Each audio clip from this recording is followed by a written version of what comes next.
தேவன் தைரியம் உள்ளவர்களின் தேவன். எப்ப தேவன் உன் கண்ணுக்கு தெரிவார் தெரியுமா? நீ வாழ்க்கையில துணிச்சலா தைரியமா சில முடிவுகளை எடுக்கும் பொழுதுதான் கர்த்தர் முன்னாடி தோன்றும்.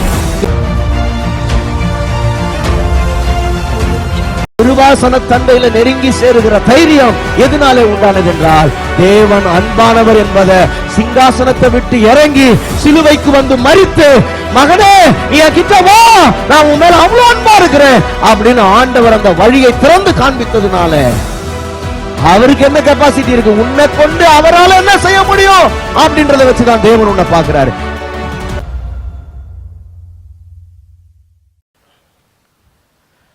கர்த்தர் நல்லவர். ஆமென்.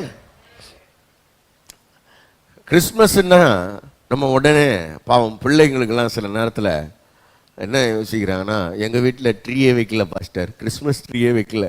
அவங்களுக்கெல்லாம் ரொம்ப கவலை ஆகிடுது. கிறிஸ்மஸ் ட்ரீ இல்லைன்னா அவனுக்கு கிறிஸ்மஸே இல்லைன்ற மாதிரி ஆகிடுது. ட்ரீ இல்லாமல் என்னையா கிறிஸ்மஸ்ஸு? அதுலேயும் பாருங்கள், இப்போ இந்த அகாப்பே சர்ச்சிலலாம் ஒரு கேரல் கூட வர்றது கிடையாது பாவம். அதாவது ஒரு கேரல் வந்து ஒரு கிறிஸ்மஸ் தாத்தா வந்து 2 டான்ஸ் ஆடி ஏதாவது ஒரு சாக்லேட்லாம் கொடுத்தா தானே கிறிஸ்மஸ்.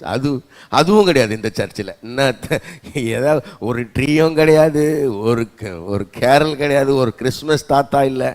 சரின்னு சில ஆட்கள் என்ன நினச்சிட்டு வர்றாங்கன்னா, பாவம் இயேசு பறந்துருப்பார், ஏதாவது குடியில் இருக்கும், இங்கே போய் சர்ச்சில் ஏதாவது குடியில் இருந்தால் அவரை போய் பார்த்துட்டு வந்துடலான்னு சிலர் புதுசாக இருக்கிற ஆட்கள்லாம் சில நேரத்தில் குடியில் பார்க்கறதுக்கு வருவாங்க. பாவம் எங்கேயா கோயிலில் போய் பிறந்த இயேசுவை போய் பார்த்துடலான்னு. இங்கே அதுவும் வைக்கல, குடியிலும் கூட வைக்க மாட்டேன். என்ன சர்ச்சுன்னு தெரில இது. சில நேரத்தில் மக்கள் அந்த மாதிரி புது மக்கள் என்ன பண்ணுவாங்கன்னா, வெளியே சில சபைகளுக்கெல்லாம் போகும்போது கிறிஸ்மஸ் அன்றைக்கி நைட்டில் சில ஆராதனை வைப்பாங்க, விடிய காலில் வைப்பாங்க. பக்தியோடு கிளம்பி போய் குடியில் இயேசுவை பார்த்துட்டு வந்துடலாம் அப்படின்னு போவாங்க.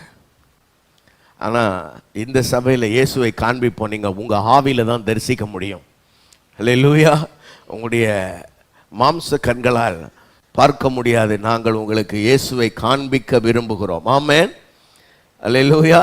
ஆமாம், கொஞ்சம் அதுக்கு ஆண்டவர் கிருபை தரட்டோன்னு நானும் ஜெபிக்கிறேன், நீங்களும் ஜெபிங்க. ஆண்டவரே, உம்மை நாங்கள் காண, உம்மை தடவி ஆகிலும் கண்டுகொள்ள எங்களுக்கு கிருபை தாங்க அப்படின்ற ஜெபத்தோடவே நீங்களும் இருக்கணும். அதுதான் என்னுடைய வாஞ்சியம் கூட. ஆமென். ஆமாம், வேற எப்படியும் நீங்கள் பார்த்துடக்கூடாது. இயேசுவை உங்களுடைய ஆவியில் பார்க்கணும். அவர் கொடுக்கிற பூரண நன்மைகளை நீங்கள் பெற்றுக்கொள்ள வேண்டும் என்பது தான் என்னுடைய விருப்பமும். இந்த காலவேளையில் நம்முடைய தியானத்திற்காக நம்ம தெரிந்து கொண்ட வேத பகுதி, அதை வாசிக்கிறதுக்கு முன்னாடி சில நேரத்தில் நம்ம என்ன நினைக்கிறோன்னா, கிறிஸ்மஸ்னா என்ன அப்படின்னா, நான் சொன்ன மாதிரி கிறிஸ்மஸ்னா என்னது, குடில், ட்ரீ. எனக்கு இதெல்லாம் நினைக்கும் போது சின்ன வயசு ஞாபகம். சின்ன வயசில் நீங்கள்லாம் டிவி பார்ப்பீங்களான்னு தெரியாது. நான் டிவி பார்க்கும்போது எனக்கு ஒரு படம் ஞாபகம், ஏற்கனவே சொல்லியிருக்கிறேன் இதை உங்களுக்கு. சின்ன வயசில் ஒரு படத்தில் ஒரு ஹீரோ இருப்பார். அவர் அவங்க அம்மா கிட்ட வந்து கேட்பார், அம்மா கல்யாணம்னா என்னம்மா அப்படின்வார். அவங்க அம்மா வந்து அதுக்கு எக்ஸ்ப்ளனேஷன் கொடுப்பாங்க. இவரே கேட்பார், அம்மா கல்யாணம்னா என்னம்மா? வீடெல்லாம் தோரணம் கட்டி டியூப் லைட்லாம் போடுவாங்க, சீரியல் லைட்லாம் போடுவாங்களே, அதான் நம்ம கல்யாணம்? ஆமாப்பா. அந்த அம்மா சொல்லுவாங்க, ஆமாம்ப்பா. அப்புறம் எல்லாருக்கும் சாப்பாடு போடுவாங்கல்லம்மா? ஆமாப்பா. அந்த அம்மா சொல்லுவாங்க. இதெல்லாம் லைனாக சொல்லினே வருவார். புது வேஷ்டி சட்டெல்லாம் கட்டிட்டுலாம் வருவாங்கல்ல? ஆமாம்ப்பா. பிபி டும்லாம் வாசிப்பாங்கல்ல? இதெல்லாம் தானே கல்யாணம்? ஆமாம்பா அப்படின்னு. அப்புறம் ஃபைனலாக அவர் ஒன்று சொல்வார். அது என்னன்னா, அந்த ஹீரோயின் சொல்லியிருக்கோம், அதை இந்த பொண்ணு ஒரே ஒரு மஞ்சக்கயிறை கட்டிட்டு கல்யாணம் ஆயிடுச்சுன்னு சொல்லுதுமா அப்படின்னுவாரு. அவரு ரொம்ப பாவம், அவருக்கு தெரியாது அந்த அளவுக்கு அவர் ஒரு அபாவியான ஹீரோனை. நீங்களாம் பாவம் அந்த படம்லாம் பார்த்துருக்க மாட்டீங்க, உங்களுக்கு தெரியாததெல்லாம். இந்த மாதிரி சொல்லியே உங்களை நான் கேளுக்கிறேன். அப்படி ஒரு பாஸ்டர் நான் என்ன பண்ணுறது. அப்போ அந்த மஞ்சக்கயிறு கட்டிட்டாலே கல்யாணம்னு சொன்ன உடனே அவங்க அம்மா சொல்லுவாங்க, இல்லைப்பா இது எதுவுமே இல்லைன்னா கூட மஞ்சக்கயிறு கட்டினா கல்யாணம்ப்பா அப்படின்வாங்க. அந்த மாதிரி சில நேரத்தில் இந்த அநேகமாயிரம் கிறிஸ்தவர்கள், லட்சம் கிறிஸ்தவர்கள் என்ன நினச்சினுங்கிறாங்கன்னா, கிறிஸ்மஸ்னா புது துணி, கிறிஸ்மஸ்னா புது துணி போட்டால் தானேப்பா கிறிஸ்மஸ். ஆமாப்பா. கிறிஸ்மஸ்னா என்ன? கேக்கு வெட்டினா தானப்பா கிறிஸ்மஸ். ஆமாப்பா. பிரியாணி சாப்பிட்டா தானப்பா கிறிஸ்மஸ். ஆமாப்பா. கேரல் போனா தானே கிறிஸ்மஸ். அன்னைக்கு ஒரு புதிய பட்டு இல்லைன்னா நகை நட்டு இதெல்லாம் எடுத்தா தானப்பா கிறிஸ்மஸ். ஆமா. ஏழைங்களை இன்னைக்கு சந்திச்சு அவங்களுக்கு ஒரு 4 புடவை இல்லைன்னா சாப்பாடுலாம் கொடுத்தா அதுதானப்பா கிறிஸ்மஸ். ஆமாப்பா. அப்புறம் ட்ரீ வச்சா ஸ்டார் கட்டினா இதெல்லாம் தானே கிறிஸ்மஸ். ஆமாப்பா. ஆனா இந்த கொருக்குப்பேட்டையில் ஒரு பாஸ்டர் இருக்காரு. அவர் என்ன சொல்றாருன்னா, இது எதுவுமே இல்லை, இயேசுவை உள்ளத்துல ஏத்துக்கிறது தான் கிறிஸ்மஸ்ன்னு சொல்றாரு. அந்த ஹீரோ சொல்றாரு மாதிரி. இது எதுவுமே இல்லைனாலும் கர்த்தராகிய இயேசு கிறிஸ்துவை உங்க உள்ளத்துல சொந்த ரட்சகரா ஏற்று அவர் வாசம் பண்ணும்படியா உங்கள் இருதயத்துல ஒரு பெரிய சிங்காசனம் இட்டு கொடுப்பீர்களானால் அதுதான் கிறிஸ்மஸ்ன்னு பாவம் அந்த அப்பாவி ஹீரோ மாதிரி இந்த கொருக்குப்பேட்டை பாஸ்டர் சொல்றாரு அப்படின்னு சொன்னீங்கன்னா, உங்களுக்கு யாராவது நல்ல அம்மா அப்பா இருந்தாங்கன்னா அதுதான் கிறிஸ்மஸ்ன்னு சொல்லி கொடுப்பாங்க. Praise God. அல்லேலூயா. ஆக இன்றைக்கு கிறிஸ்மஸ் என்றால் என்ன அப்படின்றத பற்றி ஒரு சில காரியங்களை தியானிக்க போகிறோம். 1 யோவான் 4ஆம் அதிகாரம் 9-10 வசனங்களை வாசிக்கலாம். 1 யோவான் 4:9-10. சில டிரான்ஸ்லேஷன்ல God manifested, அதாவது தேவன் தம்முடைய அன்பை வெளிப்படுத்தினார். நல்லா கவனிக்கணும். ஏன்னா இதுக்கு முன்னாடி வரைக்கும் ஆண்டவராகிய இயேசு கிறிஸ்து இந்த பூமியில வந்து மனுஷனாக பிறக்கிற அந்த காலம் வரையில தேவ அன்பு எப்படிப்பட்டது என்று இந்த மனுக்குலத்திற்கு தெரியாதிருந்தது. இந்த மனுக்குலத்துக்கு தேவன் அன்பானவர்னா அவங்களால என்ன பண்ண முடியாதுன்னா ஏற்றுக்கொள்ளவே முடியாது. அவங்களுக்கு அது புரியவும் புரியாது. அவங்க யாருக்கும் பழைய ஏற்பாட்டு காலத்தில் வாழ்ந்த யாருக்கும் தேவன் அன்பானவர்னு சொன்னா அவங்க யாராலையும் அதை நம்ப முடியாது, ஏற்றுக்கொள்ளவே முடியாது. ஏனென்றால் அவர்கள் அறிந்த தேவன் அவர்களுடைய வேதத்துல, அவங்க பார்க்கிற தோராவில, அவங்க பார்க்கிற நெபீம்ல, அவங்க பார்க்கிற கெத்துபீம்ல அவர்கள் தேவன் எப்படிப்பட்டவராய் அறியப்பட்டிருக்கிறார்னா, அந்த தேவன் பட்சிக்கிற அக்கினியாக, நீதி செய்கிற தேவனாக, பாவத்தை பார்க்க மாட்டாத சுத்த கண்ணனாக, பாவம் என்றால் உடனே அதை தண்டிக்கிற ஒரு தெய்வமாக அவர்களுக்கு அறியப்பட்டிருந்தார். கவனிங்க. ஆகவே தான் பழைய ஏற்பாட்டில் எங்க நீங்க படிச்சாலும் தேவன் உடனடியாக பாவத்துக்கு தண்டனை தாமதமாக வருகிறதே இல்லை. பாவத்திற்கு தண்டனை என்பது உடனடியாக அவருடைய ஜனங்கள் மேல் வந்து ஜனங்கள் உடனடியாக ஆங்காங்கே மரித்திருக்கிறத நாம பார்க்க முடியும். கவனிங்க. அப்ப அந்த உலகத்தில் இருக்கிற மக்களுக்கு ஒரு காரியம் தெரியவே இல்லை. என்ன அப்படின்னா, தேவன் அன்பானவர் என்பதை அவங்களால என்ன பண்ண முடியலன்னா அறிந்து கொள்ளவே முடியவில்லை. ஆனா இந்த வசனத்துல ரொம்ப அழகா சொல்லப்பட்டிருக்கு. என்னன்னா, அன்பு வெளிப்பட்டது. கிறிஸ்மஸ்னா என்ன? தேவன் எவ்வளவு அன்பானவர் அப்படின்றத ஒரு செய்தியை வெளிப்படுத்துறது தான் கிறிஸ்மஸ். Price God. ஆமென். ஆமா, நீங்கள் தேடி வந்திருக்கிற ஒரு தெய்வம் இருக்கிறார், நீங்கள் ஆராதிக்கிற ஒரு தெய்வம் இருக்கிறார். அவர் அன்பானவர். ஆமென் சொல்லுங்க பார்க்கலாம். ஆமா, மிகவும் அன்பானவர். இன்னும் சொல்ல போனா அவர் அன்பாக மட்டுமே இருக்கிறார் என்று இங்க வார்த்தை சொல்லுகிறது. ரொம்ப அற்புதமான வார்த்தை இருக்கிறது. ஆகவே அந்த 2 வசனங்கள்ல 9-10 வசனங்கள்ல இருக்கக்கூடிய ஒரு 5 முக்கியமான குறிப்புகளை நான் உங்களுக்கு சொல்ல விரும்புகிறேன். அந்த 5 முக்கியமான குறிப்புகளையும் முதல்லயே சொல்லிடுறேன். கவனிங்க. நீங்க அந்த 2 வசனங்களை வாசிச்சிடுங்க. 9வது வசனத்தையும் 10வது வசனத்தையும் நம்ம வாசிச்சிடலாம். அதுக்கு பிறகு அதை நான் உங்களுக்கு அதுல இருக்கிற முக்கியமான ஒரு 5 காரியங்களை சொல்லிடுறேன். வாசிப்போம். தம்முடைய ஒரே பேரான குமாரனாலே நாம் பிழைக்கும்படிக்கு, தம்முடைய ஒரே பேரான குமாரனாலே நாம் பிழைக்கும்படிக்கு தேவன் அவரை இவ்வுலகத்திலே அனுப்பினது. தேவன் அவரை இவ்வுலகத்தில் அனுப்பினதினால் தேவன் நம்மேல் வைத்த அன்பு வெளிப்பட்டது. தேவன் நம்மேல் வைத்த அன்பு வெளிப்பட்டது. நாம் தேவனிடத்தில் அன்பு கூர்ந்ததினால் அல்ல, நாம் தேவனிடத்தில் அன்பு கூர்ந்ததினால் அல்ல, அவர் நம்மிடத்தில் அன்பு கூர்ந்து அவர் நம்மிடத்தில் அன்பு கூர்ந்து நம்முடைய பாவங்களை நிவர்த்தி செய்கிற கிருபாதார பலியாக நம்முடைய பாவங்களை நிவர்த்தி செய்கிற கிருபாதார பலியாக தம்முடைய குமாரனை அனுப்பினதினாலே அன்பு உண்டாயிருக்கிறது. தம்முடைய குமாரனை அனுப்பினதினாலே, அந்த வார்த்தை 9வது வசனத்திலும் வருகிறது, 10வது வசனத்திலும் வருகிறது. தம்முடைய குமாரனை அனுப்பினதினாலே, எப்ப அவர் அனுப்பினாரோ அப்பொழுது அன்பு வெளிப்பட்டது, அப்பொழுது அன்பு உண்டாயிருக்கிறது என்று 2 வார்த்தைங்க சொல்லப்படுகிறது. எப்ப அவர் இந்த பூமிக்கு வந்தாரோ, இன்னைக்கு நாம் எல்லாரும் கொண்டாடுறோம் இல்லையா, இயேசு இந்த பூமிக்கு வந்த நாளை கொண்டாடிட்டு இருக்கிறோம். அப்ப அவர் இந்த பூமிக்கு வந்தது நிமித்தமாக அன்பு வெளிப்பட்டது, அன்பு அதனாலே உண்டாயிருக்கிறது என்று வேதம் ரொம்ப அழுத்தமாக சொல்லுகிறது. அதில் இருக்கிற மிக முக்கியமான ஒரு 5 குறிப்புகள் என்ன, நான் அதை சொல்றேன், வேணும்னா நீங்க குறித்து கொள்ளலாம். அதாவது ஆண்டவர் வெளிப்படுத்தினார், வெளிப்பட்டது, அன்பு வெளிப்பட்டது அப்படின்றது தான் அங்க இருக்கிற கடைசி வார்த்தை. நான் உங்களுக்கு சொல்றேன், என்னுடைய குறிப்பு, தேவன் எதை வெளிப்படுத்தினார், தேவன் எதை வெளிப்படுத்தினார், அதுதான் முதல் குறிப்பு. இரண்டாவதாக, தேவன் எப்பொழுது அதை வெளிப்படுத்தினார், எப்பொழுது தேவன் அதை வெளிப்படுத்தினார். என்னுடைய 3வது குறிப்பு, தேவன் ஏன் அதை வெளிப்படுத்தினார், தேவன் ஏன் அதை வெளிப்படுத்தினார். என்னுடைய 4வது குறிப்பு, தேவன் எப்படி அதை வெளிப்படுத்தினார். Praise God. என்னுடைய 4வது குறிப்பு, தேவன் எப்படி அதை வெளிப்படுத்தினார். என்னுடைய 5வது குறிப்பு, தேவன் எதற்காக அதை வெளிப்படுத்தினார், தேவன் எதற்காக அதை வெளிப்படுத்தினார். இந்த 5 காரியங்களையும் அந்த 2 வசனங்கள்ல இருந்து நான் உங்களோட பகிர்ந்து கொள்ள விரும்புகிறேன். நல்லா கவனிங்க.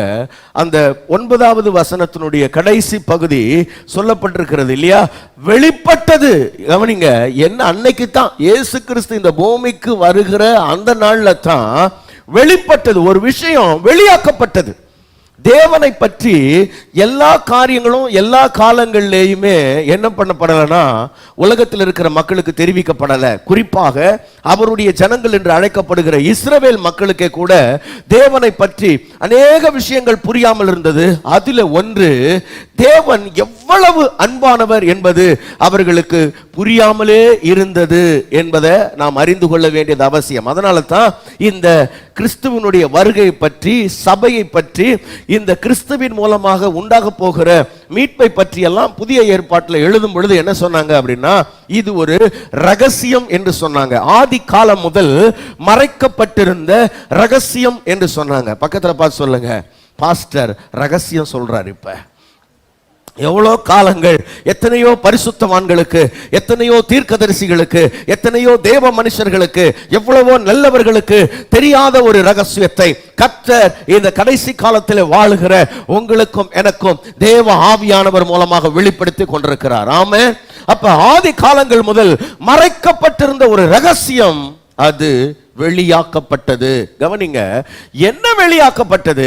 ஒரு முக்கியமான சத்தியம். தேவன் எதை வெளிப்படுத்தினார் என்றால், 8வது வசனத்திலேயும் 16வது வசனத்திலேயும் ஒரு வார்த்தை அங்கே சொல்லப்பட்டிருக்கிறது. அது என்ன?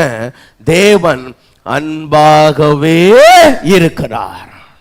எப்படி இருக்கிறாரு? அந்த ஏன்னு இழுக்கிறாங்க இல்லையா, அன்பாகவே அப்படின்னு இழுத்தாங்கன்னா அதுதான் அவரோட ஒரிஜினல் கேரக்டர்னு அர்த்தம். எங்க அப்படி அந்த ஏங்காரம் இழுக்கப்படும் போது ஒன்று தெரிஞ்சுக்கணும், அதுதான் தேவனிடத்தில் மிகுதியானது. தேவன் அன்பாகவே இருக்கிறார் அப்படின்னா அப்ப தேவன் கோபமா இல்லையா? இல்ல இல்ல, தேவனுடைய கோபம் கொஞ்ச நேரம், அவருடைய கிருபையோ நித்த நித்தம். எது அதிகமானது அப்படின்றத தான் நீங்க கவனிக்கணும். தேவன் அன்பாகவே இருக்கிறார் அப்படின்னா அவரிடத்துல அன்பு தான் நிறைந்திருக்கிறது, கோபம் எல்லாம் ரொம்ப கொஞ்சம் தான் இருக்குது. Praise God. ஆமென். அதனால தான் 2 இடத்துல 8வது வசனத்திலேயும் 16வது வசனத்திலேயும் அந்த வார்த்தை ரொம்ப அழுத்தமா சொல்லப்பட்டிருக்குது, தேவன் அன்பாகவே இருக்கிறார். அப்ப என்னை கேட்டுக்கொண்டிருக்கிற அன்பு தேவ பிள்ளைகளே, அன்பாகவே இருக்கிற தேவனை, அந்த தேவனுடைய அன்பை இந்த மக்கள் என்ன பண்ணலன்னா, இவ்வளோ காலம் அவருடைய அன்பு இவர்களுக்கு தெரியாமலேயே இருந்தது. ஏன் தெரியாமலே இருந்தது? ஏன் அவருடைய அன்பு அவர்களுக்கு புரியல அப்படின்னா, கவனிங்க, அவங்களுக்கு அறிவிக்கப்பட்டதெல்லாம் ஆண்டவருடைய கோபம் தான் அறிவிக்கப்பட்டது, ஆண்டவருடைய தண்டனைகள் தான் அறிவிக்கப்பட்டது, ஆண்டவருடைய நீதி தான் அவர்களுக்கு அறிவிக்கப்பட்டது. ஆகவே இந்த ஜனங்களுக்கு என்ன தெரியலன்னா, தேவன் அன்பானவர் என்பது தெரியாமலே போயிட்டது. பழைய ஏற்பாட்டில் ஆதாம்ல இருந்து நீங்க எடுத்தீங்கன்னா அவங்க எல்லாருக்கும் நீங்க தேவன் அன்பானவர் அப்படின்னு சொன்னீங்கன்னா அதை புரிந்து கொள்வது சற்று கடினமாகவே இருந்திருக்கும். ஆனா ஒருவேளை ஆதாமுக்கு கொஞ்சம் நல்லா புரிஞ்சிருக்கும், அவருக்கு பின்னாடி வந்த அவரோட பிள்ளைகளுக்கெல்லாம் கொஞ்சம் அது புரியறது கஷ்டமா இருந்திருக்கும். ஏன்னா இவங்கெல்லாம் அதை தவறாய் புரிந்து கொண்டார்கள்.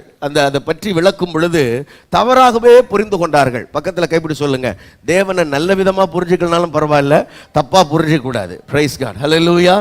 விளங்குதா உங்களுக்கு? தேவனை நல்ல விதமா புரிஞ்சுக்கலன்னா பரவாயில்ல, தவறா புரிஞ்சிக்க கூடாது. ஏன்னா பல நேரங்களில் கவனிங்க, இந்த நாட்களில் கூட அநேக கிறிஸ்தவர்கள், அநேக பிரசங்கியார்கள் இந்த வேதத்தை வாசித்து விட்டு வேதத்தை தவறாக மக்களுக்கு கொண்டு போய் சேர்க்கிறார்கள். என்ன தவறாக கொண்டு போய் சேர்க்கிறாங்க?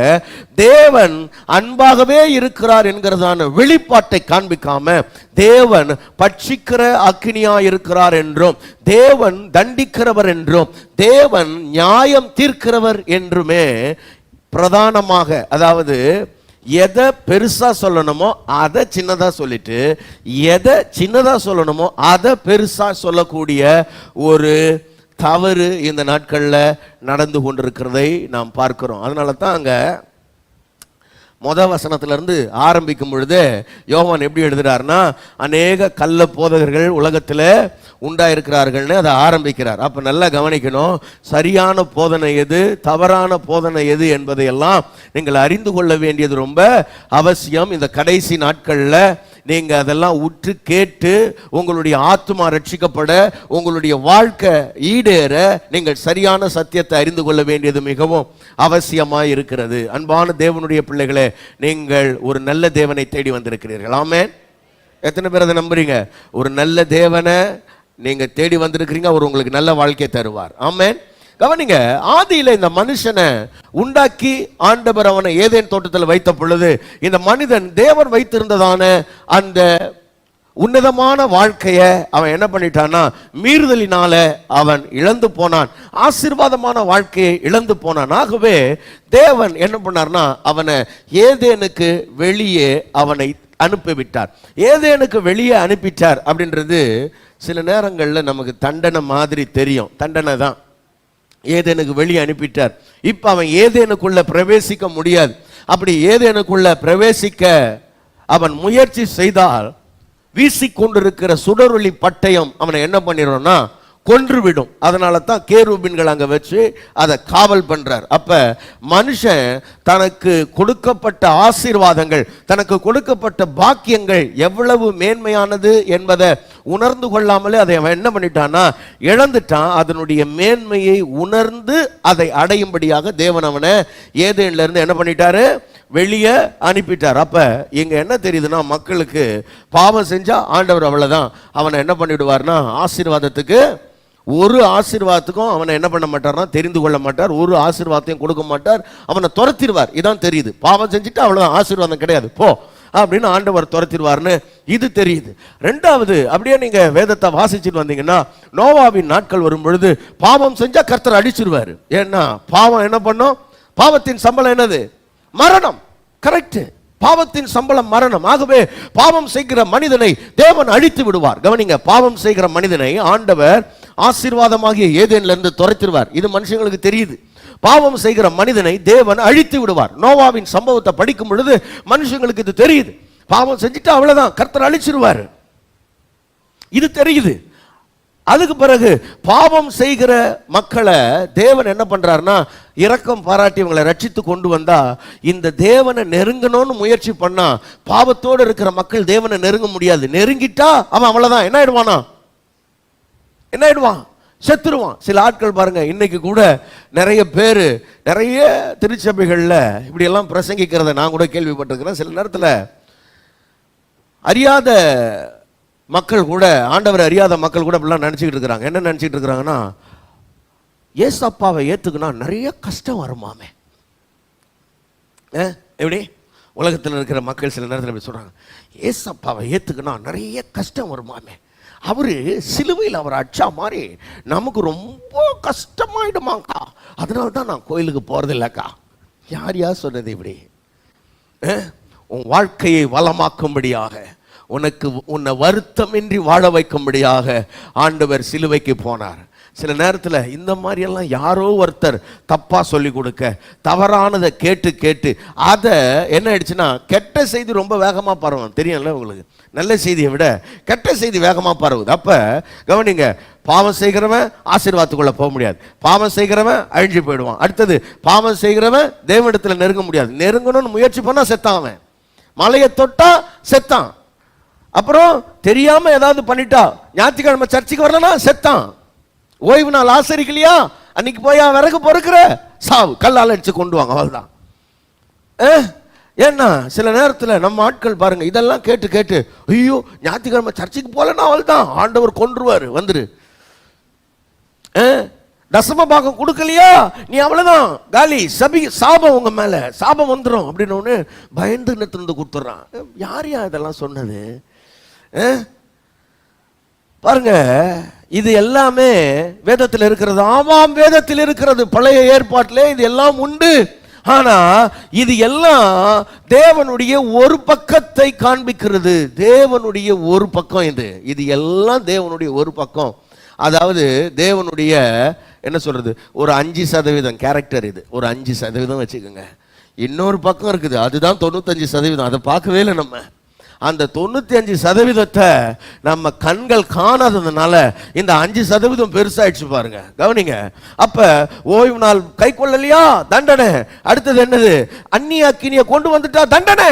எப்படி பார்த்தாலும் எது பண்ணாலும் தண்டனை, நின்னா தண்டனை, நடந்தா தண்டனை, பார்த்தா தண்டனை, பேசினா தண்டனை, தொட்டா தண்டனை, எல்லாம் தண்டனை தான். ஆகவே தேவன் அப்படின்னாலே ஜனங்க அஞ்சி நடுங்கினாங்க பாருங்க, ரொம்ப பயந்து நடுங்கி, ஐயோ கடவுளா போனா அவ்வளவுதான் அப்படின்னு பயந்துட்டான். இன்னைக்கு கூட கோடான கோடி கிறிஸ்தவர்கள் இப்படிதான் இருக்கிறாங்க. தேவன்னா அஞ்சி நடுங்கி. நான் சொல்றேன், தேவனை பற்றிய அச்சமும் நடுக்கமும் நமக்கு அவசியம். ஆனா அது எதனால வரணும்னா, பயத்தினால வரக்கூடாது, அன்பினால வரணும். அன்பினால உண்டாகிற பயமும் பக்தியும் வேற. நான் சொல்றேன், பயத்தினால வருகிற அச்சமும் நடுக்கமும் வேற. இது ரெண்டுத்தையும் வித்தியாசப்படுத்தி பார்க்கணும். பல கிறிஸ்தவர்களுக்கு இன்றைக்கு அன்பினாலே தேவனிடத்திலே பக்தியோ பயமோ மரியாதையோ கனமோ உண்டாகிறதற்கு பதிலாக பயத்தினாலே மக்களை பயமுறுத்தி பயமுறுத்தி பயமுறுத்தி தேவன் அவ்வளவுதான் சாவச்சிடுவார் உன்னை. சில ஆட்கள் பிரசங்கிக்கிறது, சில பாருங்க, நான் இதெல்லாம் எனக்கு கொஞ்சம் சின்ன வயசுலேயே கொஞ்சம் வெளிப்பாடு கிடைச்சதுனால தப்பாக எடுத்துக்காதீங்க. நான் சில டிவி ப்ரோக்ராம்லாம் பார்க்கவே மாட்டேன். நான் பாருங்க, இந்த சினிமா கதைலாம் சொன்னேன்ல, ஆனால் இந்த கிறிஸ்தவ டிவி ப்ரோக்ராம்லேயே பார்க்கறது இல்லை நான். ஏன்னா எதனாலன்னா எல்லாம் சில நேரத்தில் ரொம்ப தவறாக சொல்லி கொடுத்துட்டாங்க. டிவியில் உட்காந்து சில ஆட்கள் எப்போ சில வீடுகளில் பாருங்கள், வெறும் ஐயா நாங்கள் ஆண்டவர் டிவி தான்யா பார்ப்போம், நல்லதா பாருமா, ஆண்டவர் பாட்டு தான்யா கேட்போம், நல்லதா கேளு, ஆண்டவர் செய்தி தான்யா எங்கள் வீட்டில் ஓடினே இருக்கும். நீ நினச்சிட்டு ஆண்டவர் செய்தின்னு, ஆண்டவர் செய்தின்னு நினச்சிக்கிட்டு இவன் ஏதோ தப்பானதை கேட்டுக்கிட்டே இருக்கிறான். ஏன்னா இவங்க காட்டுறதெல்லாம் தப்பானது. என்ன தப்பு? ஆண்டவர் அடிச்சிடுவாரு, ஆண்டவர் கொண்டுடுவாரு, ஆண்டவர் சாவச்சிடுவாரு, நொறுக்கிடுவாரு. இன்னைக்கு வேலைக்கு போனோன்னா போய் பைக்ல இருந்து விழுந்துருவேன், முட்டி பேத்துக்கும், கை ஒஞ்சிடும், பலூன் கூட ஒஞ்சிடுச்சு. இதையே சொல்லி சொல்லி சொல்லி கவனிங்க, இவங்க இந்த மல்கியா தீர்க்க தரிசன புஸ்தகத்துக்கு பிறகு படிக்கவே இல்லை இருக்கு போல இருக்கு. வெறும் மல்கியாவோடவே நின்றுட்டான் போல இருக்கு. ஆதி ஆகமத்துல இருந்து மல்கியாவோடவே நின்றுட்டான் போல. அதுக்கு பிறகு மத்தேயுல இருந்து கொஞ்சம் இருக்குது, அதையும் படிச்சிடணும். ஒரு 27 புஸ்தகம் அங்க இருக்குது. அதை படிச்சு அதுல என்ன இருக்குதுன்னு பார்த்துட்டு அங்க இருந்து திரும்ப இங்க வரணும் பாருங்க. அங்க இருந்து மறுபடியும் ஆதி ஆகமத்துல இருந்து வந்தோம்னா கொஞ்சம் தெளிவா புரிஞ்சிடும். என்ன அப்பதான் இங்க பாருங்க, இப்ப கடைசியா எங்க எழுதியிருக்கிறாரு, இங்க 1 யோவான்ல எழுதியிருக்கிறாரு. ஒரு விஷயம் இருக்குது, அது பழைய ஏற்பாட்டுல யாருக்கும் வெளிப்படல, யாருக்கும் தெரியல. என்னது அது? தேவனோட ஒரு உன்னதமான கேரக்டர். அது என்னது? தேவன் அன்பாகவே இருக்கிறார். அல்லேலூயா. தேவன் எப்படிதான் இருக்கிறாரு? அன்பாகவே இருக்கிறார். அவரிடத்துல அன்பை தவிர வேற ஒண்ணுமே கிடையாது என்று இந்த வேத வாக்கியம் சொல்லுகிறது. அப்ப அன்பான தேவனுடைய பிள்ளைகளே, அவர் அன்பாகவே இருக்கிறார்னா அன்பு ஏன் உன்னை தண்டிக்க போகுது? அன்பு ஏன் உன்னை கொல்ல போகுது?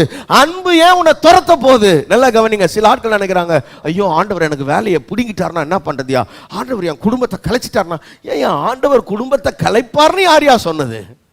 உன் குடும்பத்தை வாழ வைக்கிறவர் கர்த்தர். உன் கையின் பிரயாசத்தை ஆசீர்வதிக்கிறவர் கர்த்தர். உன் தேகத்துல நல்ல சுகத்தை கொடுக்கிறவர் கர்த்தர். உன்னை வாழ்ந்திருக்க செய்கிறவர் கர்த்தர். நீ எல்லாவற்றிலும் வாழ்ந்து சுகித்திருக்கும்படியாக சர்வ வல்லமுள்ள தேவன் வானத்தையும் பூமியும் படைத்தவர் அந்த உன்னதமான சிங்காசனத்தை விட்டு இறங்கி இந்த பூமியின் தாழ்விடங்கள்ல வந்து இறங்கினார். அல்லேலூயா. ஆமா, அவரு பாருங்களேன், அவர் மனுஷனானார்னா நீங்க அதை நினைக்காதீங்க. அது மனுஷனானது பெரிய விஷயம் கிடையாது. அவர் எப்படிப்பட்ட மனுஷனானார்னா விழுந்து போன மனுஷனுக்கு ஒப்பா மாறினார். அது ரொம்ப முக்கியமானது. இந்த ஆதாமுக்கு ஒப்பா இருக்கிறது மனுஷன் அப்படின்றவன். அந்த ஆதாம் இருக்கிறார் பாருங்க, ஆதாம். அந்த மனுஷன் தேவ சாயலான மனுஷன். அது பிரச்சனை இல்லை, அது மேன்மை, அது மகிமை, அது கிரீடம். ஆனா இவர் அந்த மனுஷனாக மட்டும் இல்ல, அந்த மனுஷனான சாயல்ல வந்து இவர் எங்க போறார்னா நம்ம எல்லாருடைய அக்கிரமங்களையும் ஏற்றுக்கிட்டு, நல்லா கவனிங்க, இப்ப நம்ம எல்லாருடைய பாவங்களையும் அவர் சுமந்ததுனால இவர் பாவ மனுஷனுடைய சாயலாக மாறி எல்லாருடைய அக்கிரமத்தின் நிமித்தமாக பாவத்தின் தண்டனையாகிய மரணத்தை ஏற்றுக்கொண்டு இவர் பூமியின் தாழ்விடமாகிய பாதாளத்துக்கு இறங்கினார் என்று எபேசியர் எழுதுகிறார். பூமியின் தாழ்விடமாகிய பாதாளத்துக்கு இறங்கினார். எவ்வளவு கேவலம் தெரியுமா? அது எவ்வளவு கேவலம், எவ்வளவு இழிவான நிலைக்கு அவர் போறாரு அப்படின்னா அதுக்கு காரணம் என்னன்னா அவர் அன்பாகவே இருக்கிறார். அல்லேலூயா. அவர் அவ்வளவு அன்பா இருக்கிறார். உங்களை என்னையும் ஒரு மகிமையான சிங்காசனத்தில் உட்கார வைக்கும்படியாக, உங்களை என்னையும் அவர் வாழ்வித்து பார்க்கும்படியாக அவர் அப்படி பூமியின் தாழ்விடங்களுக்கு வந்து இறங்கினார். அவ்வளவு அன்பான தேவன். ஆமென் சொல்லுங்க பார்க்கலாம். அப்ப இந்த அன்பான தேவனை பற்றி அவங்களுக்கெல்லாம் புரியாததுனால தான் தேவனை பற்றி தப்பான எண்ணம் கொண்டிருக்கிறார்கள். இன்றைக்கும் நிறைய விசுவாசிகள் தேவனை பற்றி தப்பான எண்ணமுடையவர்களாக இருக்கிறார்கள். அவங்க வாழ்க்கையில் நடக்கிற எல்லா கஷ்டத்துக்கும் தேவன் தான் காரணம்னு நினைக்கிறாங்க. வாழ்க்கையில் நடக்கிற இழப்புகளுக்கு தேவன் காரணம், வாழ்க்கையில் வர்ற வியாதிகளுக்கு தேவன் காரணம், துன்பங்களுக்கெல்லாம் தேவன் காரணம். என்ன நினைக்கிறாங்கன்னா ஆண்டவர் தான் என்ன இப்படி சோதிக்கிறாருன்றாங்க. கவனிங்க, நீங்கள் அப்படி எண்ணுவது, இவ்வளோ நாள் அப்படி எண்ணிக்கிட்டு இருந்தீங்கன்னா நான் சொல்கிறேன், தப்பாக எண்ணிக்கொண்டிருக்கிறீர்கள். உங்கள் மனதை மாற்றுங்கள். உங்களுடைய எல்லா சூழ்நிலைகளுக்கும் தேவன் காரணர் இல்லை. பல நேரங்கள் அப்படி நாங்கள் நினச்சிட்டோமேயா, என்ன பண்ணுறது? ஒன்றும் பிரச்சனை இல்லை. ஏன்னா பெரிய பெரிய தேவ மனுஷங்களே இப்படி நினச்சிருக்கிறாங்க. ரொம்ப ஆண்டவரோட நெருங்கி நடந்த மக்களே அப்படி நினச்சிருக்காங்க. அதனால நீங்கள் நினைக்கிறதுல அப்படி தப்பு இல்லை. ஆண்டவரோட நெருங்கி நடந்தவங்களே அப்படி நினைக்கிறாங்கன்னா பாவம், நீங்களாம் என்ன நமக்கு தெரியும் இல்லை, நமக்கு பைபிளும் தெரியாது, ஆண்டவரும் தெரியாது, கோயிலும் தெரியாது. ஆகவே நீங்கள் அப்படி நினைக்கிறதுல தப்பு இல்லை. பரிசுத்தவானாகிய யோபு அவர் சொல்கிறாரு, அவர் என்ன நினைக்கிறார் தெரியுமா? அவருக்கே அந்த மாதிரி தாட் வந்துருச்சு. நான் யோசிக்கிறேன், யோபு என்ன திடீர்னு இப்படி பேசுகிறாரு அப்படின்னா கொஞ்சம் சேர்க்க சரியில்லாமல் போயிடுச்சு. இடையில கொஞ்சம் ஆரம்பத்தில் நல்லா தான் பேசிகிட்டு இருந்தார். அப்புறம் பார்த்தீங்கன்னா அதனால தான் நல்ல ஆட்களோட சேரணும், நல்ல சபைக்கு போகணும். தப்பான ஆட்களோடு சேர்ந்து தப்பான சபைக்கு போயிட்டீங்கன்னா அந்த மாதிரி பேச ஆரம்பிச்சிருவீங்க. யோபு எப்படி பேசுகிறார் பாருங்க. யோபு 19:9-15 படிங்க. யோபு 19:9-15 படிங்க. என்னிலிருந்த என் மகிமையை அவர் உரிந்து கொண்டு, அது பார்த்தீங்களா, என் மகிமை அவர் உறிஞ்சிட்டாருன்றாரு. யாரு? ஆண்டவர். என் மகிமை அவர் உரிச்சிட்டாரு. அப்புறம் என் சிரசின் கிரீடத்தை எடுத்து போட்டார். என் சிரஸ், என்னோட கிரீடத்தை அவர் எடுத்துட்டாரு. நான் எப்படி நல்லா வாழ்ந்துகிட்டு இருந்தேன், நல்ல வாழ்க்கையை ஆண்டவர் பறிச்சிட்டாருன்றார். ஆண்டவர் யாருடைய நல் வாழ்க்கையும் பறிக்கிறவர் இல்ல. ஆராதனை நேரங்கள்: ஞாயிறு காலை 7 மணி, மாலை 6:30 மணி. எங்களை தொடர்பு கொள்ள வேண்டிய தொலைபேசி எண்கள் 92-831-60-662, 98-406-72-355. எங்களை தொடர்பு கொள்ள வேண்டிய முகவரி அகாபே சபை, எண் 189, EH ரோட், கொருக்குப்பேட்டை, சென்னை 6,21,000.